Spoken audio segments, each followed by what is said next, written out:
नमस्कार दोस्तों। दोस्तों आज जो मैं आपके लिए कहानी लेकर आया हूँ, ये मेरे ही दोस्त प्रतीक की कहानी है। प्रतीक के मामा-मामी के साथ ऐसा कुछ हुआ, जो प्रतीक ने मुझे बताया और जैसा उसने मुझे बताया मैं सेम टू सेम एग्ज़ैक्ट आपको वैसा ही बताऊँगा।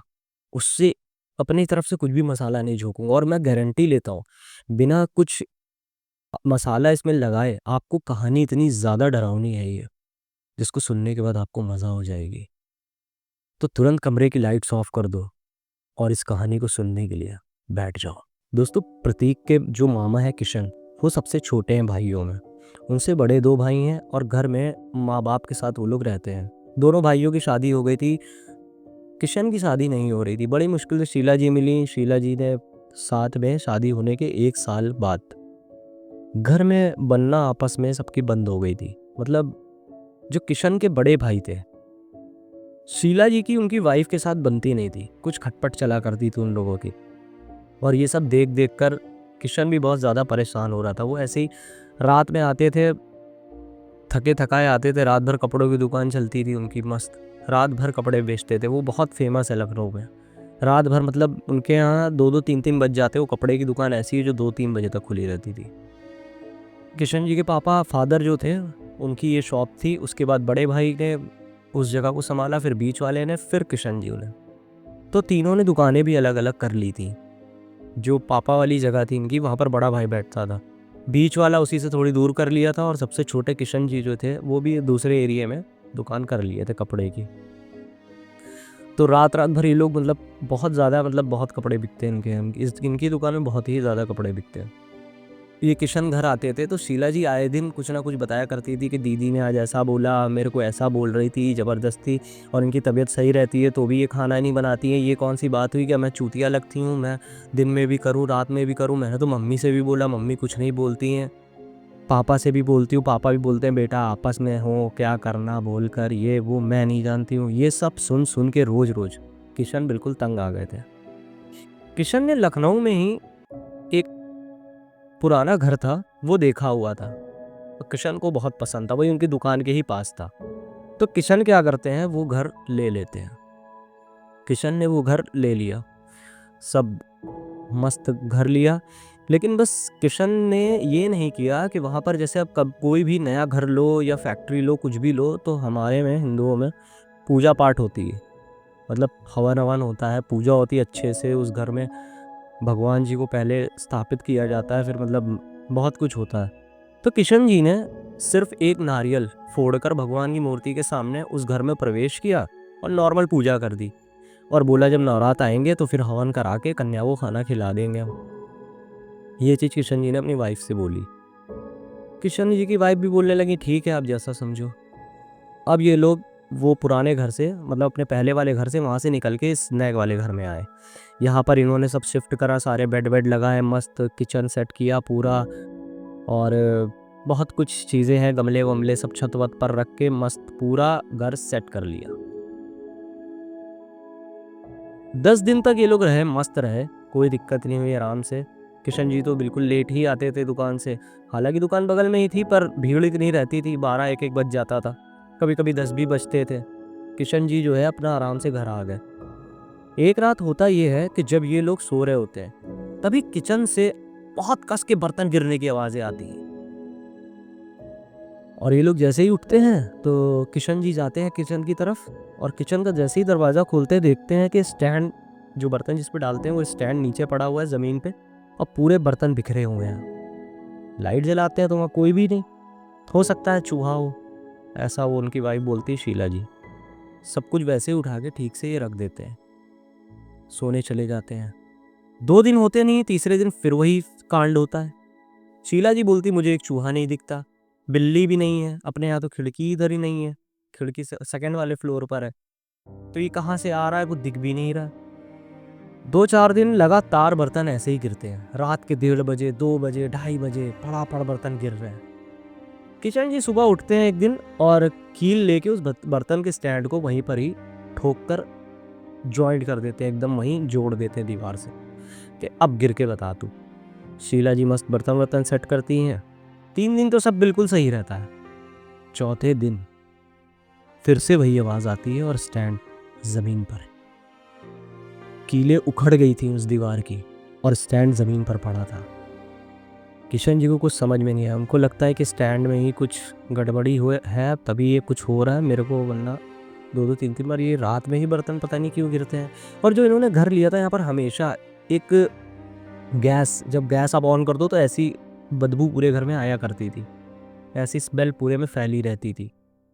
तो उनको समझ नहीं आता था, बार-बार कितनी बार शीला जी गैस जा कर देखती थी, गैस तो बंद है, पूरी नीचे से भी बंद है यार, फिर ये क्यों महक रही है। हमेशा एक अजीब सी स्मेल उस घर में आती थी, जैसे कुछ जल जाता हो ऐसा करके, पूरी ऐसी स्मेल पूरे घर में आया करती थी। इनको तब भी वहाँ से जब इन्होंने पूरा स्टैंड उठाया, किशन जी ने स्टैंड उठाया, और जो ये शीला जी की बहन थी वो भी यही लखनऊ में ही रहती थी, उनके घर पे जाकर दिया, बोला ये स्टैंड रख लो, अब पता नहीं क्या है, अपने आप बर्तन गिरा करते हैं। और वही स्टैंड उनके यहाँ रखा रहा, हफ्तों हो गए कभी नहीं गिरा। पता नहीं क्या था। किशन जी की वाइफ शीला ने सारी बातें अपनी बहन से बताई।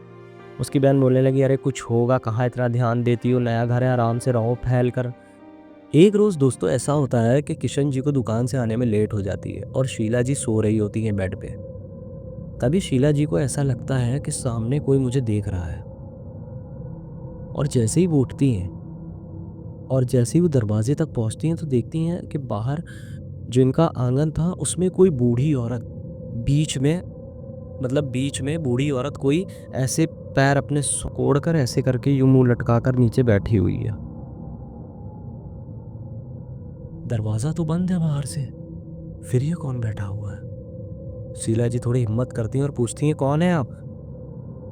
अरे अम्मा क्या हुआ, बोलिए कौन है आप। नीचे उतर कर देखती है और जैसे ही वो जाती हैं तो वहां पर कोई भी नहीं होता। तो शीला जी सोचती हैं, अरे यार वहम हो सकता है, पर इतना बड़ा वहम। वैसे ही थोड़ी देर बाद तुरंत किशन जी आ जाते हैं। किशन जी जैसे ही आते हैं तो पूछते हैं, क्या हो गया, कोई दिक्कत, जाओ आराम करो, तुम तो सो गई थी, मैं फ़ोन करा था उठा भी नहीं रही थी। नहीं, मुझे ऐसा लगा कि कोई देख रहा है तो मैं जैसे ही बाहर निकली। हाँ, फिर बकवास करना शुरू तुम्हारा। किशन जी सीधे ही बोलते हैं, चलो खाना निकालो, भूख लगी है, मैं खाऊं फिर मैं सोऊं। ठीक है चलिए। खाना निकाल कर दिया। खाना निकालने के बाद खाया वाया इन्होंने और ये जाकर सो गए।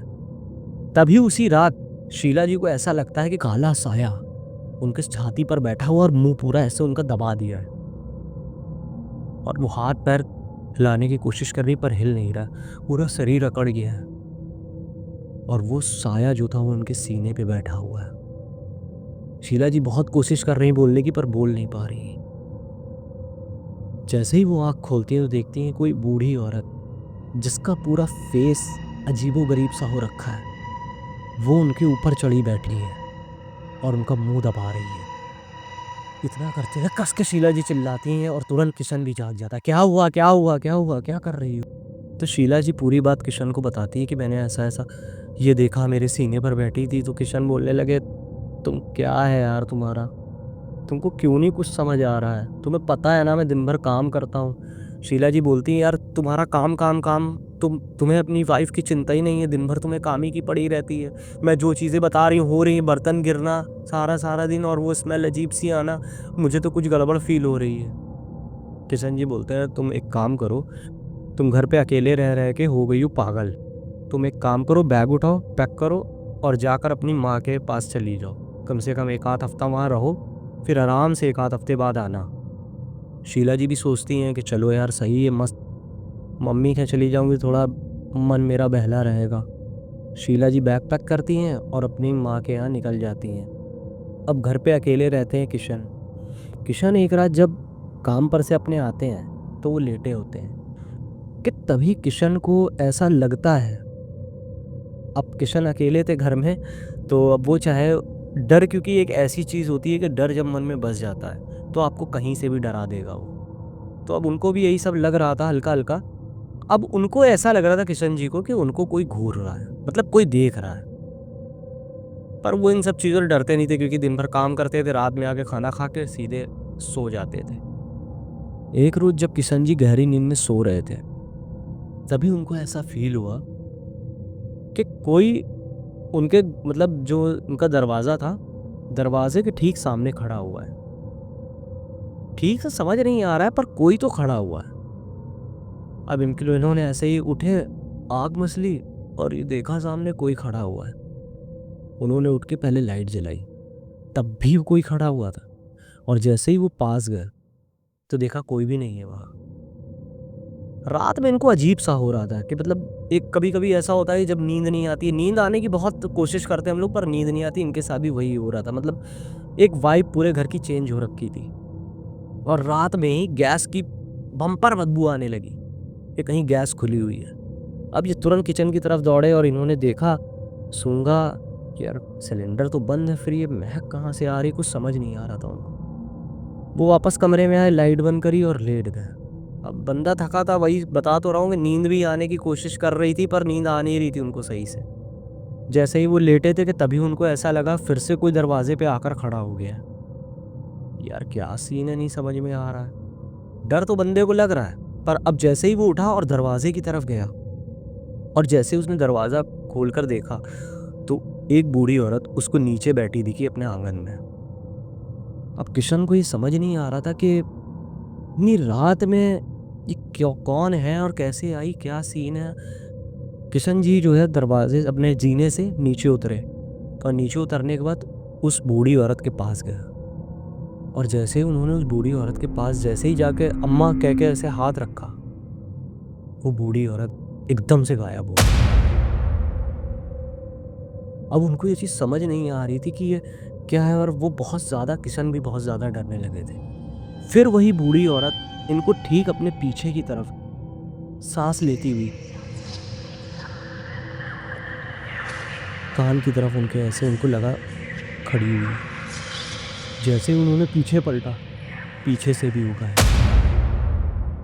वो बूढ़ी औरत अब ऊपर की तरफ खड़ी हुई थी। किशन जी ने तुरंत नाव देखा ना ताव देखा, तुरंत बाहर की तरफ भागे और बाहर ही पूरा बाहर घर के आंगन में, मतलब घर के बाहर जो चौतरे बने होते हैं उसी चौतरे पर बैठे रहे। और सुबह 5 बजे घर के अंदर गए और तुरंत फोन उठाया, जल्दी जल्दी नहाया, पूरे दरवाजा दरवाजे सब खोल के और तुरंत अपनी वाइफ को फोन करा, शीला जी को, कि तुम जहां भी हो अब तुरंत तुम आज मेरे साथ आ जाओ, हमें पंडित के पास चलना है, हमें घर दिखवाना है, घर में कुछ तो गड़बड़ है। तो शीला जी बोलने लगी, देखा मैं तुमसे बोलती थी ना कि घर में ही कुछ गड़बड़ है, और तुम बता रहे थे मैं पागल हो गई हूँ, ये वो दुनिया भर की बातें बता रहे थे। तुम कहाँ हो, जहां भी हो आओ, सॉरी बोलता हूँ मैं, चलो तुरंत चलो, मैं दिखाना है मुझे इस घर को। जब ये लोग पंडित जी के पास गए तो पंडित जी घर आए, इनके पूरा हवन हवन हुआ। हवन हवन होने के बाद इन्होंने कन्याएं भी खिलाई। तो आस पड़ोस के लोगों ने उनको देखा कि मतलब एकाएक ही क्या पंडित आए और घर में सब क्या हो रहा है, कुछ समझ नहीं आ रहा है। तो आस पड़ोस में किशन जी ने पूछने की कोशिश करी तो उन पड़ोसियों ने ये बताया कि यहाँ पर एक फैमिली रहती थी। एक लड़का था, माँ थे, बाप थे, 3 लोग रहते थे। तो वो लड़का फॉरेन चला गया पढ़ाई करने या काम वाम करने, ये किसी को नहीं पता था। तो वो दोनों वहाँ पर रहते थे। और एक बार क्या हुआ, वो जो बूढ़ा कपल था उसमें से उसके फादर की डेथ हो गई। तो वो लड़का सारा क्रियाक्रम करके वो लड़का फिर फॉरेन चला गया। कम से कम 5-7 साल बीत गए, वो कभी वापस ही नहीं आने का, बिल्कुल आने का नाम ही नहीं लिया। और आस पड़ोस में उनका ऐसा नेचर था कि वो किसी से ज़्यादा बात नहीं करते थे। वो जो पूरी फैमिली थी बहुत ज़्यादा किसी से बात नहीं करती थी, सब अपने में ही रहते थे। हर मोहल्ले में, हर कॉलोनी में ऐसे लोग होते हैं जो अपने से ही मतलब रखते हैं, वैसे ही थे वो लोग। ना किसी से पूछना, ना हाय ना हेलो, किसी से कुछ कोई मतलब ही नहीं, अपना घर बंद कर लिया, बस अंदर ही है, ऐसा उनका सीन था। तो वो जो बूढ़ी दादी थी, ऐसा बताया जाता है कि एक रात जब लाइट चली गई थी तो वो मोमबत्ती जो है किचन में जलाकर रखे हुए थी, और वो मोमबत्ती पूरे गैस सिलेंडर में आग लग गई थी, और वो पूरा घर जो है वो पूरा तहस नहस हो गया था। उसी में ही जलकर ये बूढ़ी लेडी जो थी वो मर गई थी। उनका लड़का उनका अंतिम संस्कार करने तक नहीं आया। बड़ी मुश्किल से उनके लड़के का नंबर लिया गया, उसको फ़ोन भी किया गया, तो बोला जैसे होता है आप लोग करा दो, यहाँ से मैं पैसे भेज दूंगा। मोहल्ले वालों ने वहाँ के मिलकर सबने इनका पूरा वो सब कराया, लेकिन उसमें वही चीज़ है, पूरा जिसका कार्यक्रम नहीं होता, जिसकी अकाल मृत्यु होती है, ये बात फैक्ट है, वो इंसान धरती पर ही रहता है, अकाल मृत्यु वाला। और फिर तो उन बूढ़ी दादी का तो पूरा कोई दाग पर भी नहीं बैठा, ना कुछ हुआ, सारी चीज़ें उनके साथ ये सब हुई भी नहीं। तो इस वजह से और भी बहुत ज़्यादा वो आत्मा जो थी और भी बहुत ज़्यादा वो कर रही थी। तो अब वहाँ के जो लोग बताते हैं तो वो होश उड़ जाता है। वो पड़ोसी बोलते हैं कि वो बूढ़ी लेडी जब मर गई थी, उसके बाद भी वो कितनी बार छत पर दिखी, और मुझको ही नहीं, सामने शर्मा जी को भी दिखी, त्रिपाठी जी को भी दिखी। ऐसे एक बार तो उनका बच्चा जब साइकिल चला रहा था, तो साइकिल चलाते हुए उसने गेट पर देखा कि वहाँ वही बूढ़ी औरत खड़ी हुई है।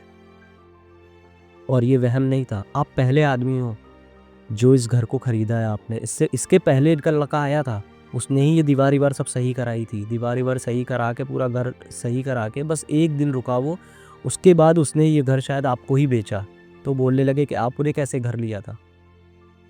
तो जैसे झटके में तुरंत सौदा होता, वैसे ही झटके में इनका सौदा हुआ। इन्होंने तुरंत ये मकान उससे ले लिया था, और वो भी उस लड़के ने किसी और के थ्रू ये मकान बेचा था। तो वो बूढ़ी औरत जो थी, वो वहीं पर ही लगती थी। कभी वो छत पर दिखती, कभी वो आंगन में दिखती, तो कभी गेट के बाहर बैठी दिखती। तो इन्होंने पूरा घर बंधवा के सब कुछ सही कराया। तो किशन जी से जब वहाँ के पड़ोसियों ने पूछा कि आप यहाँ कैसे आ गए, तो उन्होंने सारी बातें बताई कि घर पे अनबन की वजह से। तो उन्हीं के एक पड़ोसी ने उनको समझाया कि देखो ऐसा है, घर है, घर में ऐसी ऊंच नीच हुआ करती है। जहाँ 4 बर्तन होते हैं वहाँ आवाज़ तो होती है बर्तनों की। तो उन्होंने इस तरह करके उनको समझाया और बोला देखो आराम से घर जाओ, माँ बाप से माफ़ी मांगना, और साथ में रह के, अरे वो तेरे से बड़ी है। उनकी जो पड़ोसन थी, उन्होंने शीला जी से बोला वो आप तुमसे बड़ी है बेटा, अगर वो कुछ करती है या कभी नहीं करती है तो भगवान तुमको तो देख रहा है ना, तुम अपने सास ससुर को खुश रखो, और इस उम्र में उनको छोड़ोगी तो उनको कितना दुख होगा। तो ये बात शीला जी को समझ आती है, और फिर वो वापस अपने घर जाती हैं और अपने सास ससुर की अच्छे से सेवा करती हैं। और अब उनकी जो उनसे बड़ी वाली, जो उनकी किशन जी के भाई की वाइफ है, उनसे भी उनकी बहुत अच्छी बॉन्डिंग हो गई है। सब लोग अच्छे से खुशहाल आराम से रहते हैं। दोस्तों, अगर इस कहानी ने आपकी रूह तक को हिला दिया हो तो वीडियो को लाइक ज़रूर कर देना, और लाइक करने के बाद इसको सब्सक्राइब ज़रूर कर लेना। वरना अगर आप कभी भी अकेले होगे तो कोई आपको देख रहा होगा, लेकिन वो मैं नहीं होऊंगा। घंटी का बटन भी दबा दो, क्योंकि अगली कहानी आपकी नींद में आएगी। आशा करता हूँ कि आप लोग अच्छे रहोगे। बाय।